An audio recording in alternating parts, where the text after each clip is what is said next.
dunia bermain, tapi tidak dengan anak-anak bocil ini.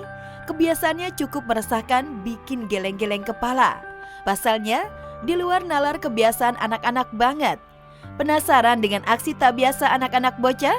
Berikut kami rangkai viral bocil-bocil meresahkan bikin ngakak. Viral bocil-bocil meresahkan bikin ngakak. Heboh, balita tidur bergaya kungfu Shaolin. Buat pecinta film laga kungfu Shaolin mungkin sudah nggak aneh melihat anak-anak adegan silat dan menantang. Ternyata aksi itu bukan hanya ada di film, tapi nyata-nyata ada di sekitar kita. Baru-baru ini geger seorang balita yang punya kebiasaan di luar nalar mengangkat kaki bak Master Shaolin. Bahkan saat tidur si baby benar-benar bisa menyeimbangkan kakinya terangkat. Duh ile, kalau begitu adanya sih kayaknya emaknya si bocil waktu hamil ngidam film Shaolin nih ya pemirsa. Tingkah tua bocah di usia belia.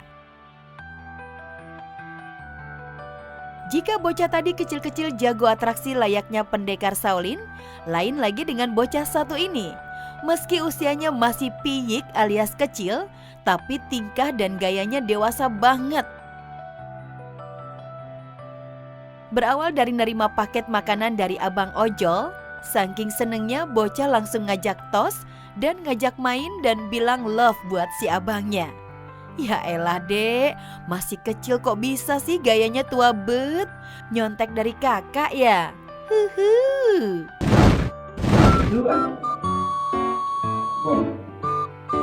Umpam, penting masukkan. Nah. Kata mak, makasih pak. Sama-sama sayang, I love you. Kocak, bocah panggil mas ke papahnya. Banyak orang bilang anak itu peniru lingkungannya. Ungkapan itu benar adanya. Entah karena sering dengar ayahnya dipanggil mas oleh lingkungan sekitar, anak ini malah panggil mas kepada sang ayah saat diminta panggil mamahnya. Mas.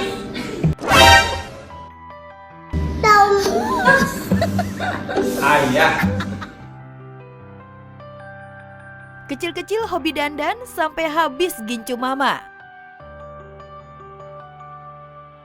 Gak jauh beda sama yang tadi, si adek ini juga rupanya meniru dandan sang mama. Tapi konsep dandannya gak gitu juga kali dek, sampai ngabisin gincu mamanya. Ah? Ya ampun dedek, ngagetin aja kau ya.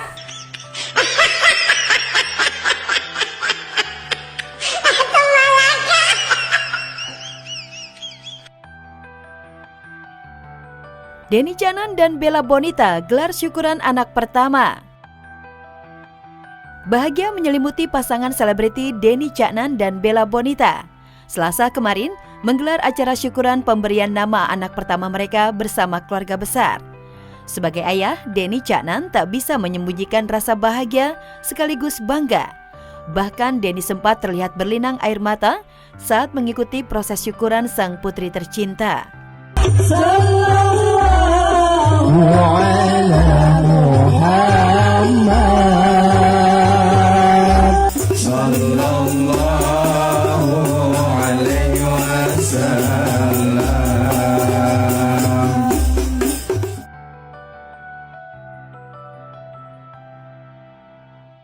Momen syukuran mewah kelahiran anak pertama yang lahir 5 Februari lalu, Denny dan Bella memberi nama indah untuk putri tercinta, Sabil Maratungga Cundamani, sebuah nama gabungan pemberian guru spiritualnya Gus Ikdam dan nama putri pertama kerajaan Majapahit. Sabil Maratungga Cundamani. Insya Allah artinya adalah Maratungga itu adalah dewi pertama kerajaan Majapahit, dan Sabil itu adalah pemberian nama dari Sedam. Terus Cundamani itu adalah permata terbaik. Bismillah nama ini bisa membuat Dik Cunda sehat dan sukses nanti ke depannya. Amin. Ya, pemberian nama Sabil untuk putri pertama Denny Caknan bukan tanpa alasan. Pasalnya, nama tersebut menurut Gus Ikdam bisa menjadi pengikat sekaligus pengingat bahwa Denny Caknan bagian dari keluarga Majelis Sabilut Taubah, majelis pengajian yang dipimpin Gus Ikdam. Semoga Mas Denny sering-sering kesini. Pasti Gus. Siap. Mungkin tahun depan nggih kula meleng nggih Gus. Siap, tahun depan lagi ya. Nah, siap. Nggih kula dari Denny Caknan matur suwun sangat juga Siap. untuk Gus Ikdam Nggih. sing undang Denny Caknan. Nggih kalih nyuwun dongane anak kula lahir. Nggih, Menawi siap. mengke ngobrol rembukan jeneng nggih Gus. Siap, Amin, nggih. siap. Kita kasih nama terbaik. Kasih nama terbaik. Nanti kalau bisa dikasih Sabil namanya. Karena Mas Denny mulai malam ini menjadi keluarga besar Sabilut Taubah. Terima kasih Gus Ikdam. Bahagia Denny Caknan dan Bella Bonita sudah dikaruniai anak pertama, juga turut dirasakan happy asmara. Saat tampil menghadiri harlah majelis pengajian Gus Ikdam, dengan rasa grogi, happy asmara mengucapkan selamat dan berharap bisa menyusul punya pasangan. Ini juga saya tak lupa ucapkan selamat kepada seseorang yang sudah melahirkan anak yang sangat cantik. Selamat, semoga saya cepat bisa nyusul, amin. Kepada Mas Denny. Grogi aku cukup. Apa ki lagune? Cepet weh, cepet.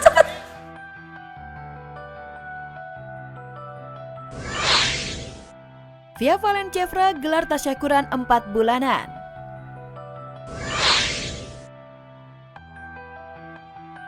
Di usia kehamilan memasuki 4 bulan, Via Valen kemarin menggelar tasyakuran bersama sang suami, Jeffra Yolanda, dengan mengundang anak-anak yatim piatu di kediamannya. Via membagikan acara tasyakuran tersebut melalui akun Instagram pribadinya.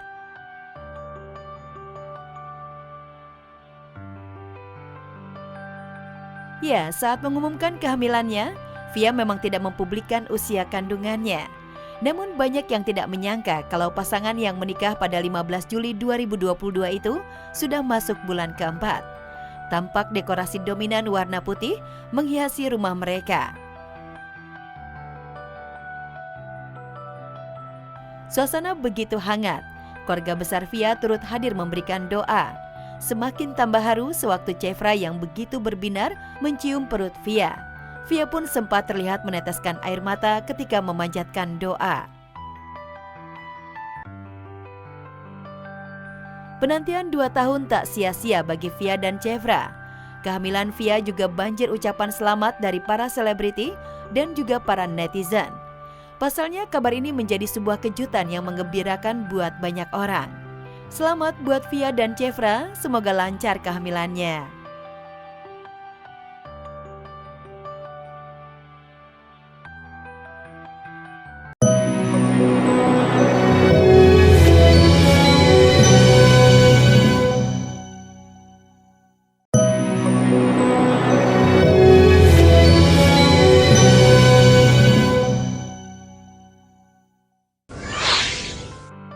Kelakuan emak-emak kalah honor KPPS cair.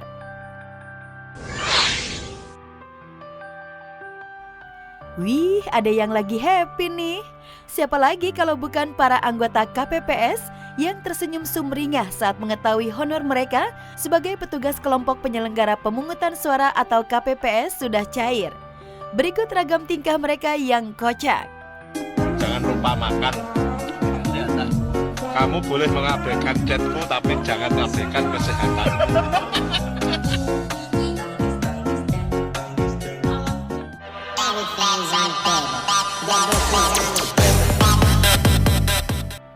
Ngomong-ngomong, anggota KPPS berakhir sudah. Purna bakti tugas sebagai anggota KPPS di sosial media mendadak ramai dengan parodi para petugas KPPS yang sudah purna tugas. Bahkan ada yang membuat pamitan dramatis. Duh, jadi terharu.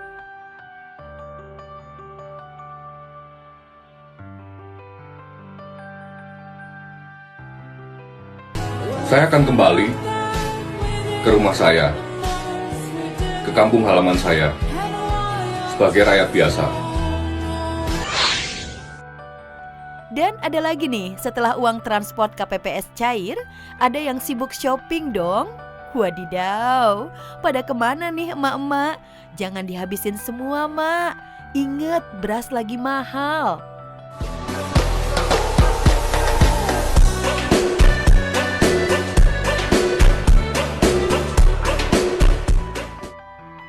Emang ya, duit itu bikin hati girang. Kalau pegang duit langsung panik. Seperti anggota KPPS yang ini, auto full senyum. Semua aja pengen diborong.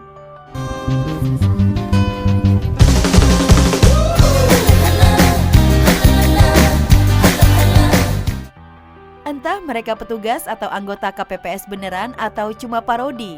Yang jelas konten mereka menghibur, karena mereka kan baru kali ini pegang uang. Pemilu selesai, sumbangan ditagih. Pemilu selesai, saatnya menagih sumbangan. Itulah situasi yang terjadi seperti yang dilakukan caleg asal Banyuwangi, Jawa Timur. Sang caleg yang gagal menarik kembali sumbangan paving yang sedianya untuk mempaving di Jalan Sumberrejo. Paving-paving yang sudah ditumpuk di pinggir jalan langsung diangkut truk dan dibawa pergi. Caleg kecewa lantaran perolehan suara caleg tak sesuai ekspektasi. Konsepnya gimana sih, Pak?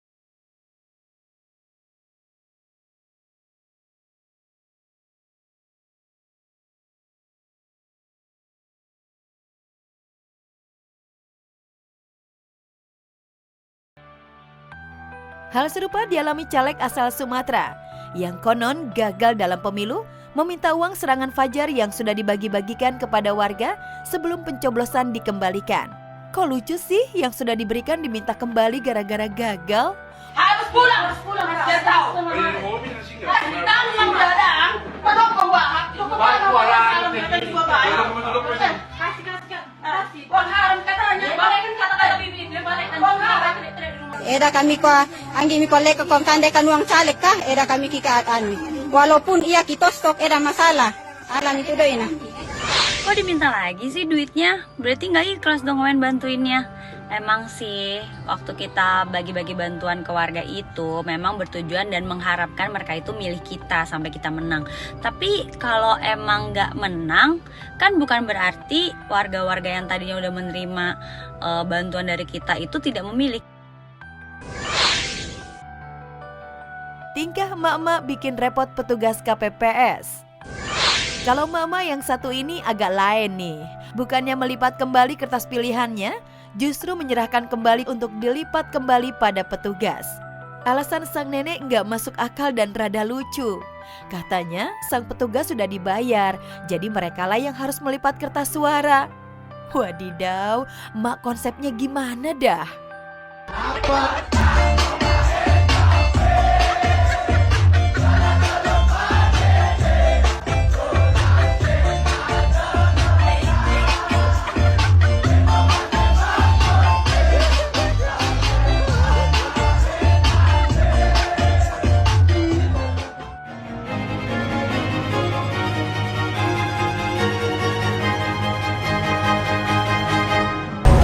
Mundur Wir, kuda kedua Wir.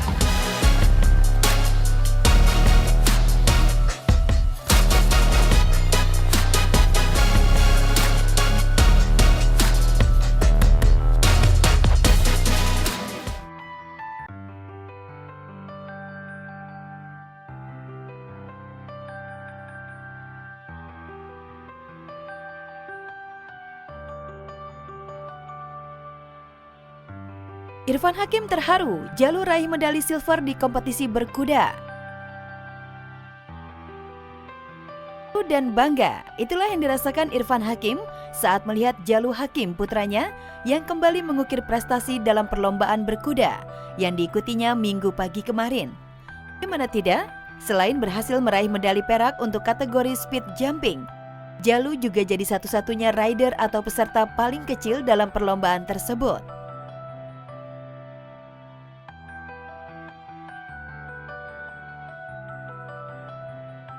Iya, jadi salut gue, alhamdulillah. Gue juga bangga dan juga benar-benar takjub dengan perjuangan Jalu. Itu kemarin itu pertandingan pertama bareng Black kudanya dia.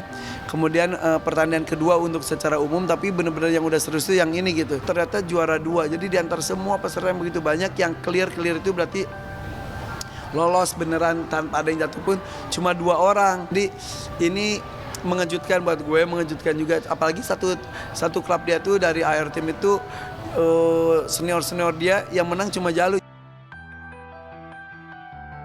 Irfan tak pernah menyangka putranya yang baru berumur 9 tahun itu mampu bersaing dengan para peserta lainnya yang usianya jauh di atasnya. Padahal Jalu baru benar-benar serius menekuni olahraga berkuda 3 bulan terakhir. Jadi Jalu itu latihan kuda itu dari usia 5 tahun. Tapi ya gitu-gitu aja, biasa aja, cuma sekali 2 kali dan lain-lain. Nah tiba-tiba entah kenapa, angin apa, 2 bulan 3 bulan yang lalu tiba-tiba dia tuh berkuda itu serius. Ketemu dengan pelatih yang pas juga, Mas Agung. Nah jadi ya udah, dia berlatih kuda dimulai dari kuda yang punya gue tuh yang biasa gue pakai tuh gede tuh si Kumbang. Beberapa kali jatuh sampai akhirnya gue beliin kuda yang seukuran dia, si Black. Akhirnya dia makin mahir. Keseriusan Jalu dalam berkuda tak main-main. Meski sudah puluhan kali terjatuh saat berkuda, sama sekali tak menyurutkan semangatnya untuk terus berlatih. Tak heran jika dalam beberapa bulan saja, Jalu sudah banyak mendapatkan medali. Latihan kuda itu seminggu tuh bisa berkali-kali, bahkan bisa kalau lagi libur itu dia dari pagi sampai malam tuh di kandang kuda. Dia hujan-hujanan juga naik kuda, jatuh tuh sering banget jatuh, naik kuda lagi lanjut. Jadi perjuangannya hebat. Di Jalu sebetulnya sudah dapat 4 medali, berarti juara 3, terus juara 2-nya sudah ada 3 medali. Jadi peraknya sudah ada 2, perunggunya 1, tinggal nunggu emas. Kalau dia dapat emas, siap-siap gue hunting kuda nih. Aduh. Nampaknya mental juara terlanjur dimiliki oleh Jalu. Pasalnya minggu depan ia akan kembali mengikuti perlombaan berkuda untuk skala yang lebih besar. Irfan pun harus bersiap untuk memenuhi janjinya jika putranya itu berhasil meraih medali emas. Minggu depan dia harus tanding lagi di eventnya lebih besar lagi. Jadi mudah-mudahan jadi penyemangat. Jadi semua anak-anak gue kan emang hobi berkuda. Jadi gue jadi ada 2 anak atlet. Jadi sekarang tuh Aisyah, insya Allah sekarang jadi atlet nasional, ikut PON insya Allah tahun ini. Jalu bisa dianggap rising star gitu. Sama seperti janji gue ke Aisyah, gue akan belikan kuda import lagi. Aduh.